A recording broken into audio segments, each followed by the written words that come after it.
Just imagine, ఒకవేళ భూమి యొక్క సైజు డబుల్ అయితే ఎలా ఉంటది? ఇది ఒక వాట్ ఇఫ్ ఫ్యాక్ట్ అయినప్పటికీ ఎర్త్ సైజ్ డబుల్ అయితే ఎలా ఉంటదంటే, ఫస్ట్ గా గ్రావిటీ పెరిగిద్ది. భూమి డబుల్ అవడం వల్ల గ్రావిటీ అనేది 2 రెట్లు పెరిగిద్ది. ప్రస్తుతానికి 9.807 మైల్స్ పర్ సెకండ్ స్క్వేర్ గా ఉంది. భూమి డబుల్ అవడం వల్ల మనిషి గాని లేదా ఏదైనా వస్తువు గాని దాని వెయిట్ కూడా డబుల్ అవుద్ది. దానివల్ల మనం రన్నింగ్ కానీ జంపింగ్ కానీ చేయడం చాలా కష్టం అవుద్ది. భవనాలు, బ్రిడ్జిలు, విమానాలు మళ్ళీ గ్రావిటీకి తగ్గట్టుగా నిర్మించుకోవాల్సి ఉంటది, లేకపోతే కూలిపోతాయి. ఇంకా భూమి యొక్క సర్ఫేస్ కూడా 4 రెట్లు పెద్దదవుద్ది. దాంతో పాటు సముద్రాలు కూడా 4 రెట్లు పల్చగా విస్తరిస్తాయి.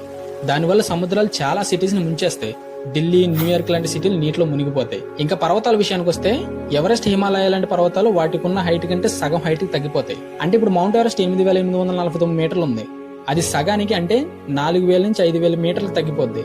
ఇంకా స్పేస్ విషయానికి వస్తే, మన భూమి యొక్క ఎస్కేప్ వెలాసిటీ 11 కిలోమీటర్ల పర్ సెకండ్ ఉంది. అంటే భూమి యొక్క గ్రావిటీ నుంచి ఎస్కేప్ అయ్యే వేగం అది 22 కిలోమీటర్ల పర్ సెకండ్ గా మారుద్ది. అప్పుడు మనం స్పేస్ లోకి వెళ్ళడం చాలా కష్టం అవుద్ది. అప్పుడు చంద్రుడి పైన అడుగు పెట్టడం, శాటిలైట్లు, స్పేస్ స్టేషన్స్ అన్ని ఒక సైన్స్ ఫిక్షన్ గా మిగిలిపోతాయి. ఇంకా మన స్పేస్ ఎక్స్ప్లోర్ చేయడం అంటారా, అది చాలా కష్టంగా మారుద్ది. అలానే మన జీవన శైలి, జంతువుల ఆకారంలో కూడా చాలా మార్పులు ఏర్పడతాయి. మనం చాలా చిన్నగా మారుతాం, దృఢంగా మారుతాం. ఇంకా పక్షులు గాల్లో ఎగరడానికి కూడా చాలా కష్టపడాల్సి వస్తుంది. ఎత్తుగా ఎదిగే చెట్లు కూడా ఎదగడం ఆగిపోతాయి.